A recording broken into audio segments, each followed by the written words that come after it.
Hi, everybody. It is so good to see you. I have been jacking around with this green screen all day. Every time I move, it moves. What an honor it is for me to be closing out this, our very first day of the Singer Symposium. I have loved listening to all these amazing panelists today. Um, so grateful for Deborah Lynn and for her making this happen for us. I've just been blown away by all the presentations, and um, I'm just so honored to be a part of the discussion. Kudos to Sue and to Vanessa for making us look so good and so professional, and of course, great thanks to you. What's making me especially gleeful today is that this symposium really does confirm that there are so many others who love learning about the voice, just like me. I want to share just a little bit of my story, and I have to say how powerful Nikki's was earlier today. How many of us have had that experience that she has in some form or fashion as singers? To see her come through it with the kind of strength and come out of it with the strength of her purpose and of herself is just was a beautiful thing for me to see. And I hope that we can all take that into our hearts and learn from that because her experience is not unusual amongst singers, right? But singing and learning about the voice has been a passion of mine since literally I was a child. Like all of our panelists, I'm obsessed by how the voice works. It is just fascinating to me, so much so that it caused me to switch careers, as I said earlier, in the middle of my life and make learning about singing and then sharing what I've learned with others, my life's work, and to pretty much just explore it beyond all reason at this point. I'm pretty sure I was singing in the womb. Who was it who said that they sang themselves to sleep at night? That was me as well. I came out of the womb with a song in my heart, and I haven't, and I won't ever, ever stop singing. It just brings me too much joy and makes me too happy. So my parents, who couldn't shut me up from singing, put me in voice lessons when I was about 8 years old. And even though I didn't know when I was younger that I wanted to teach voice ultimately in my life, I continued to study voice. The first thing I did once I started earning money out of college was to start taking voice lessons again. And in fact, I'm still taking voice lessons today. I'm in a virtual class right now. The last session ends this week, and I'm going to share a little bit of what I've learned at the end here today, because I just love sharing new things that I learn, or new ways of sharing. I've worked with many different voice teachers and vocal coaches throughout my life, and I've actually done so purposefully, partly because I wanted to work with teachers who specialize in a lot of different singing styles, classical, Broadway, pop, barbershop, whatever.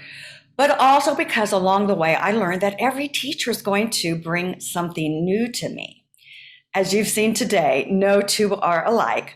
We all bring our unique personalities, our unique skill sets, and vocal and performance experiences to the table. So I have to say that I have learned something new every time I've worked with a voice teacher, and I've been working for over 50 years with teachers, okay? And also from if I've attended one of our wonderful barbershop or any kind of voice seminars on the voice. I think that that's just an amazing thing, that we can continue to learn about this fascinating, amazing thing that we call the voice throughout our entire life. And that's kind of what, let me start sharing my screen so I can share my PowerPoint, because that is sort of the title of my presentation today, Singing, a Lifelong Journey of Discovery. And that's really what it has been for me my entire life. I am going to continue to learn. I am going to continue to find out more about what the voice is about, but also what I'm about as a singer, as a performer, and as a teacher. I've taught pretty much every kind of singing style. That's probably, okay, not rap, but wouldn't that be fun? And I have to say that the most singers that I've worked with throughout especially the last, excuse me, that's my paper over my camera, that's not smart. Over the last 15, 20 years have been barbershoppers. The first few years when I was working at the Singers Workshop, I worked with a lot of different singing styles, and I still do today, but barbershoppers are kind of my wheelhouse in my teaching world. And part of that is because, I've been a Sweet Adeline for 39 years now, good Lord. And I have a couple of good accomplishments in the Sweet Adeline's barbershop world. I have gotten 2 international gold medals in quartetting and also in chorus. So I have benefited from the teachings of many, many, many different teachers. I can't say that I teach a specific methodology other than my own personal mashup of all the different methodologies I've studied throughout my life. And I've just picked the best of the best. I've stolen, as I say, from the very, very best, the very, very best. And that's what I endeavor to share with all of my students and of course, chapters and courses and different ensembles that I work with.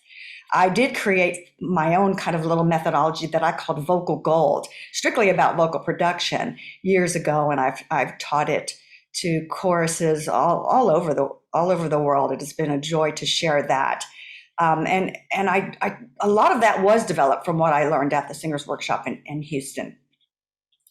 But again, I look at teaching singing and learning about singing as something that we will all do throughout our lifetime.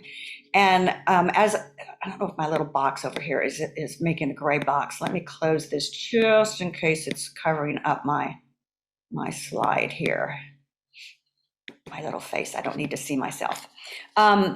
This is a quote from me. I quoted myself, that you probably might recognize if you've read my bio. I believe that the study of voice, as we do it throughout our lifetime, is an exploration of you, is an exploration of yourself that can yield tremendous insight, way beyond the obvious benefits of good technique. Let me expand on that just a little bit. Many years ago, it hit me that the things I was learning from my voice practice, and I mean practice not from my teaching, but my singing practice, were almost always, the things I was learning about how I was using my voice and how I needed to use my voice, they almost always directly related to something more about me than just how to operate and coordinate different muscle systems in my body. Before then, I was constantly looking for that silver bullet, that magic bullet, that one piece of advice, that one technique or vocal trick that was going to make my voice perfect. It's going to make my singing perfect. How many of us are still there? Maybe. Well, as I grew into my work and into my vocal practice, it became very clear to me that perfection is an illusion. It is an illusion, and that it is not really something worth pursuing at all. And I learned that there were many, many other parts of me other than my muscle systems and technique that I could implement that are involved in the creation of my voice, and how very important those things are into bringing my voice forward. Things like, and I love so much that I'm hearing other teachers talk about this, my mind and where it's at, my heart and the condition it is in, my spirit and my very soul, my very soul. And so I have found that the healthiest and the happiest and the most beautiful voices incorporate all of these parts of ourselves on our journey to our, let me go to the next slide, authentic voice. And Jen Cook talked about this a little bit earlier as well. Instead of a perfect voice, what we need to be striving for is an authentic voice. That voice well, let me put it this way. Your authentic voice is really best defined by you. But in terms of my teaching, I define it as the voice that is completely natural, that's going to fit you like a glove. Okay? Many people have also talked about your natural voice is the voice that feels the easiest, the voice that comes out of you that requires the least amount of effort, okay, physical effort, where we don't ever feel like we're working too hard. It doesn't require any kind of weird, strange vocal machinations to produce it. Yes, there is technique, but technique helps to release the voice. Techniques helps to enliven and enrich the authentic voice. It doesn't create it, okay? It doesn't literally create it. It is there to help free it and let it happen. The source of the authentic voice, I believe, is your very soul, your very spirit. And your spirit melds your mind and your body. And it really embodies your essence, your authentic voice. It embodies who you are. So as a voice teacher, who am I? Well, on this lifeline journey of discovery, I am your fellow traveler. I'm right along there with you, learning with you as we learn together. I'm going to be your teammate, which means that I really do believe that the student and the teacher are a team working together toward a common goal, your goals as a singer. I am your partner. And by partner, I differentiate between a partner and a teammate as that we have equal status in this relationship. However, your interests are paramount in the relationship, not mine, yours. I am obviously going to be a diagnostician. I look at all aspects of what creates sound. Like I said, what's going on with you physically, what's going on in your body, what's going on in your mind and your spirit and your heart. And I use those to determine your current status as a singer, and then working with you to create a path forward to meet your established goals. Obviously, I'm an educator. I impart the necessary information in the manner best suited to you as the learner, and that's all determined in that diagnostic phase. One principle of teaching that I seriously embrace and that I believe is essential to learning is for it to be fun. I think a sense of humor is one of the most important tools in our teaching toolbox. So as an educator, I like to make learning fun, and there's a lot of play involved, as others have mentioned today. And I'm your coach. So I'm here to advise you. I am here to encourage you, to inspire you, and to, be the person who lifts you up when you feel a little down and work our way through it. I'm not going to get into a whole lot because, it's going to start sounding like a little bit of a broken record. But the important things that we're going to address is your why of taking voice lessons. Why have you come to me? And what is your mindset in coming into the training? What are your concerns, your issues, your goals, things that you want to learn or improve upon in our work together? Also, what have been your experiences around your singing? Because sometimes negative ones can come into your why, and we need to address those. I listen to the why from not just a physical or technique point of view, but also from that mindset and spiritual point of view and perspective. For example, are there any what we call small voices that might be creating inhibitions? So I'm listening a lot to that when we first get together. Then, of course, I am going into that diagnostic phase. How are you using your instrument? I use some really, really simple diagnostics so I can see and hear where you are right now, and how you're currently using, or how I like to term it, playing your musical instrument, this wonderful body that we have. Here are some things that I do believe. Everyone can sing. You are perfect right where you are in your singing journey, and you are brilliant, and you deserve to shine. And that's what we're going to do in our work together. So we're going to, after we talk about your why, and I do the little diagnostics, vocal forensics, about how you're using your instrument, we're going to put together a plan of action together that will meet your goals, and your input is vital into that. What appropriate tools for me to pull out of my toolbox, and of course you're going to determine how often we work together, and how we're going to come together to make all of this wonderfulness happen. I can honestly say that no two lessons are the same for the two sets of students. So they're uniquely created to meet your needs and your goals.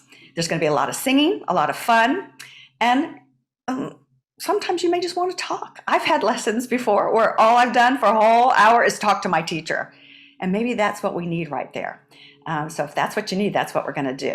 I take notes from every lesson. I give you a little bit of homework, not in the bad sense of the word, but for things for you to practice on your own. Like somebody else has said, my goal is to educate you so that you can feel your way to being your own voice teacher. And if you're an ensemble singer, so that you know your instrument well enough that you are able to, if a director or a coach comes in to coach your ensemble, tells you to do something, you know your instrument well enough to know whether or not you need to make an adjustment in that instrument based on what they're saying, because they're coaching to a group sound, right? We're going to go into all of this stuff. Like Ben, I'm a true believer in systems. I support yourself through efficient methodology. That's what systems mean to me. If I'm working with a brand new singer, we're going to work our way from the bottom all the way up but if you're experienced, we're going to jump in wherever you need to work. And lastly, this is kind of the crux of what I really wanted to talk about today. A huge focus in my teaching is embracing the concept of feeling. Both literally, and figuratively so. Feeling your instrument. What do I mean by that?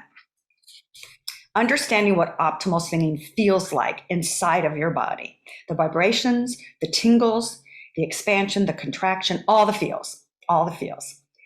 And then learning about the parts of your musical instrument, first and foremost, that you are a musical instrument, what resonance feels like to you in yours. It may feel different to you than it feels like to the next person, the person standing next to you on the risers. It becomes very much like the way if you play a musical instrument, or if you can envision like a virtuoso pianist or violinist, when you see them playing their instrument, they are one with that instrument. And that's what we want to be. We want to be one with our instrument to where we don't have to think about technique. We can feel it. I learned this when I started working at the Singers Workshop from a rock singer who said, I stood in front of the speakers in my band. I couldn't hear myself. I had to teach myself to learn to sing by feel. And then, of course, we're going to talk about emotion in motion. I can't believe that I have already talked for 20 minutes. When I talk about emotion in motion, what I mean is the noun of feelings. What are the feelings that were written into that composition of that music? And how are we going to bring that to life in the way that we sing? I'm going to stop sharing real quick and take a sip of water.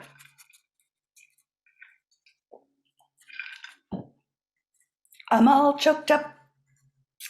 So, Sue, do we have any questions? And if we don't, or if we don't have many, I want to do, especially since I am last up today, it's possible that I could go over a little bit to do something called a warm in, not a warm up, but a warm in, which helps us get in touch with the feels of our instrument. But let me ask Sue, are there any questions? There's a couple questions. And did you want to do that poll? Oh, yes, let's do our poll about feeling our instrument. Let's throw it up here we real quick, go. everybody. All right, so in this poll, I want you to describe which of these statements best describes you. Thank you for reminding me.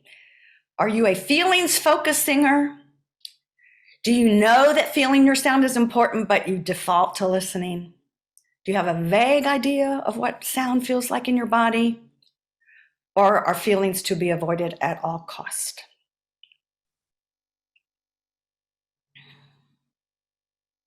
Click on the one that most describes you. I don't see anything coming in yet. We've got about 50% of the people have responded, and they're still coming in. Good, you see it then. Good, I'm going to close. I'm not voting.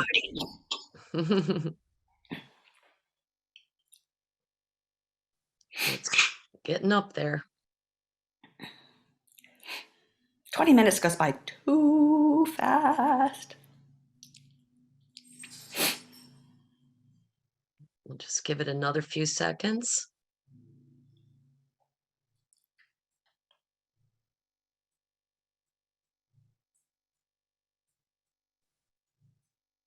Okay, let's see what happens here.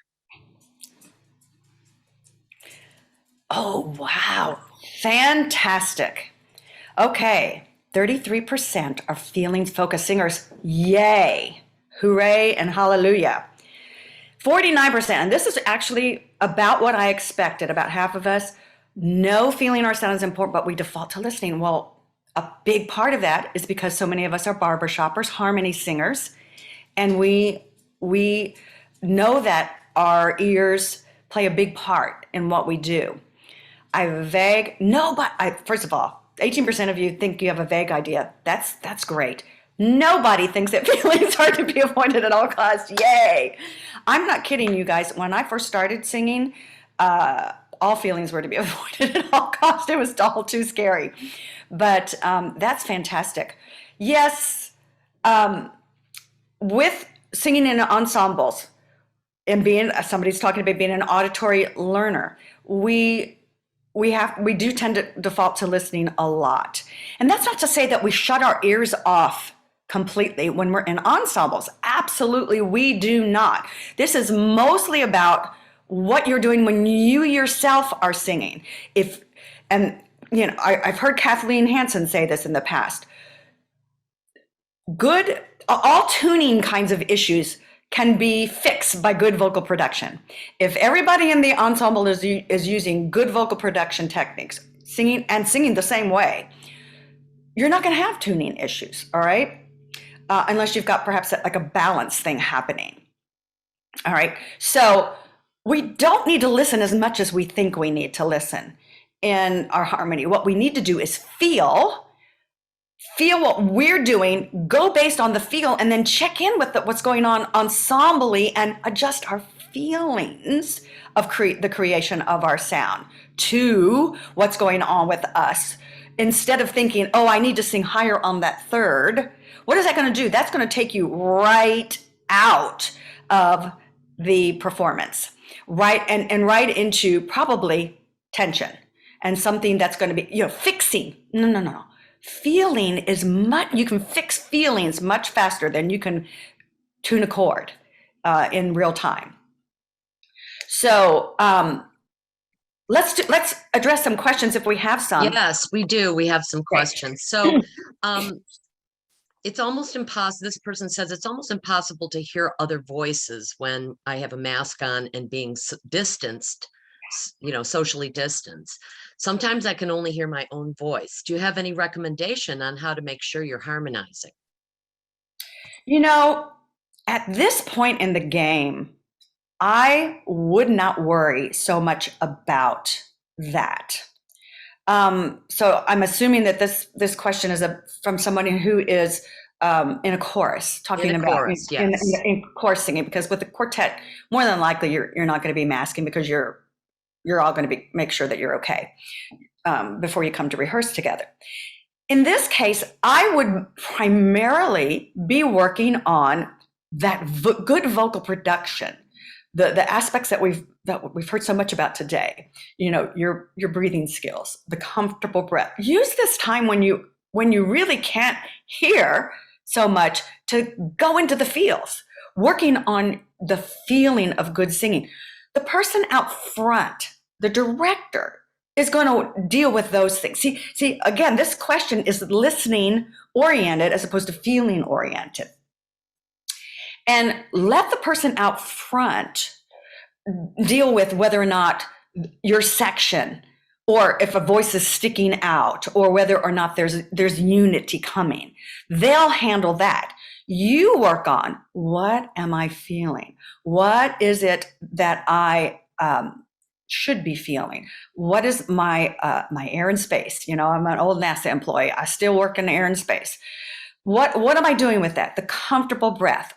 My teacher used to talk about what Deborah talks about, her suspension.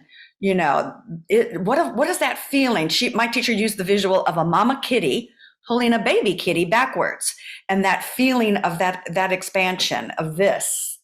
You know, that the equalization of that supra and subglottal pressure. You know, what does that feel like? Where, instead of worrying about a place, a spot, a ring spot, we used to call it, what is the tingling sensations in my head?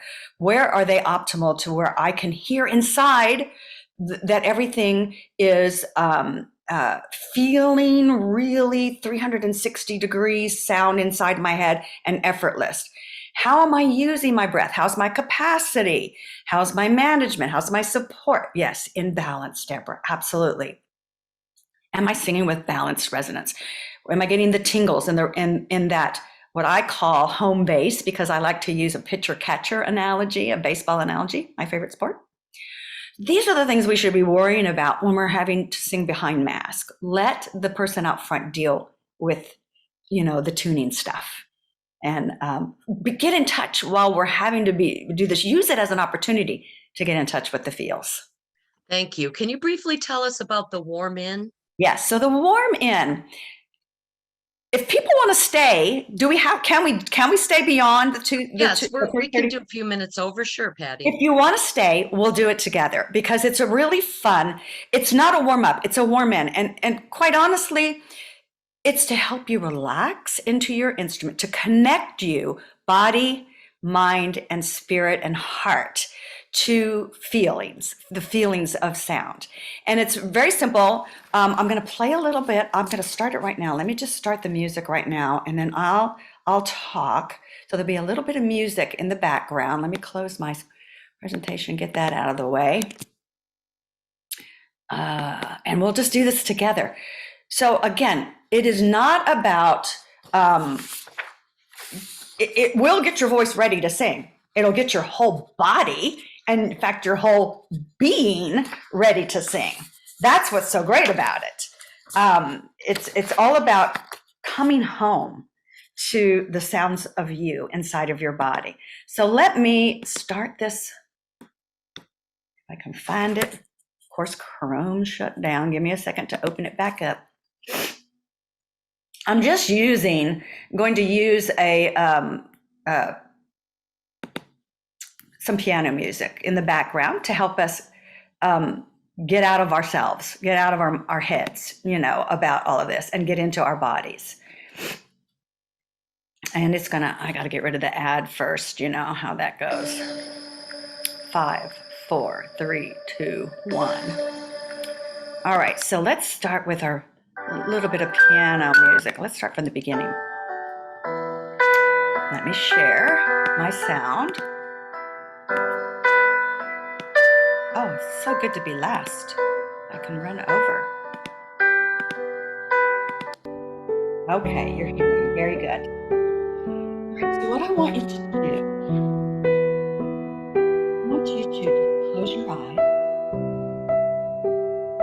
and allow yourself the pleasure of just feeling. Simply invite yourself home into the vessel of sound that you have been gifted. Relax into this container and drink from the experience that is, as it is today. Not as it once was, or what it could be someday, but just now. When you say yes to this experience of coming home to you and your sound, what feelings start to arise inside of you? What start to bubble up inside? What does it feel like to be into your body? Relaxing back into it, should you be a little disconnected or outside of your body. Think back behind your eyes, your beautiful face, that playground of your voice. Just let your shoulders soften. Let your chest soften. Come home into your heart space. And what does it feel like to relax and soften the belly? Now let's take a nice, fat, happy, expanded breath into the lower part of our abdomen. Inhale into your belly, fat and happy, and then when you exhale out of your mouth, let it hiss the back of your throat so that it's just a gentle release, like you're fogging up a window on a cold morning. Think about, how does it feel? Continue doing that. Inhale, fat and happy. Exhale.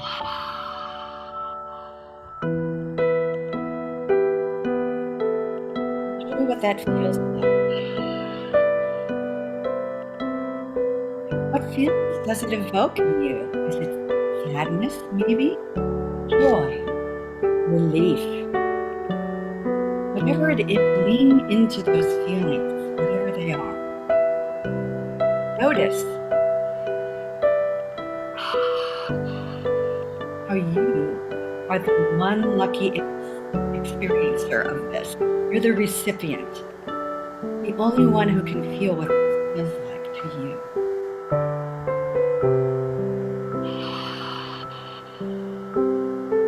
You get to be on the amazing instrument that you've been given. Now see if you can deepen this engagement to fully coming home to your sound by putting your hands over your heart, feeling the warmth of your hands on your chest. And let this music bring you into your heart. Let your mind move into your heart. Really take that exhale.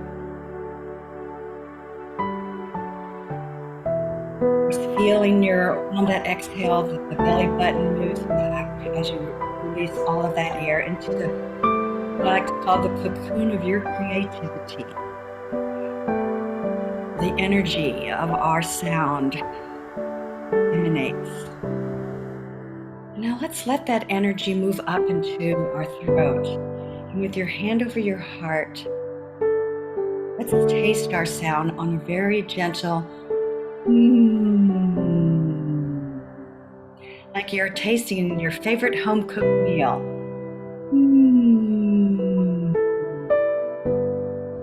Feel your voice engage like nature intended for it to. Let's do this several times. Any pitch that you like. Maybe high, or it can be low.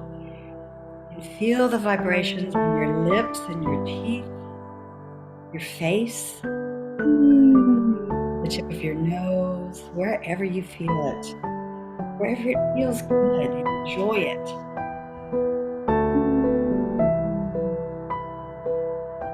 Now we want to open that hum, that little hum sound, into a ya.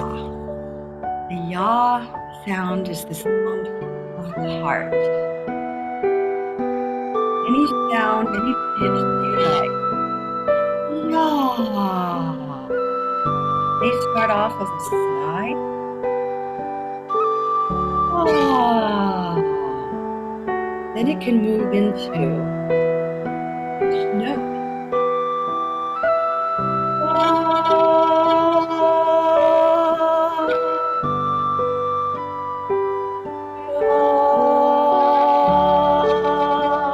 Any note that you feel, any note. Focus the sound in your heart space.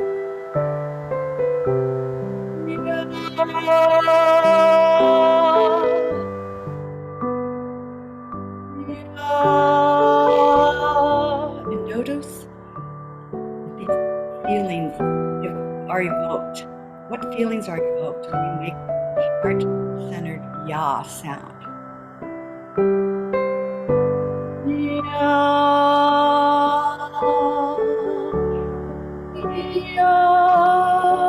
Joy, angst, sorrow, any of them. Lean into them because your heart space is a safe place to voice your sounds.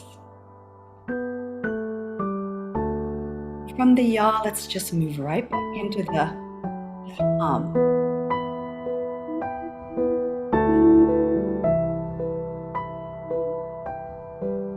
Feeling how to remain connected in our sound to the heart space.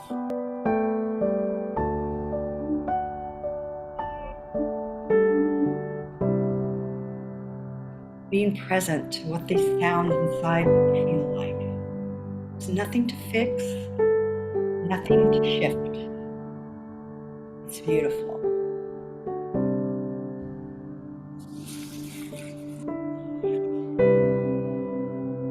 And open your eyes again. And how does it feel? That's always what the question is that we ask at the end.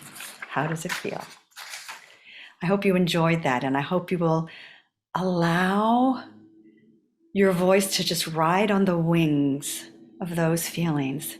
And remember, that's what authentic singing sound feels like. Go there when you sing. What a wonderful way to end our day, Patty. Thanks is not enough. I loved it. I so enjoyed being here with all of you today. Cannot wait till tomorrow to learn from 3 more awesome teachers and to finish up with our great panel.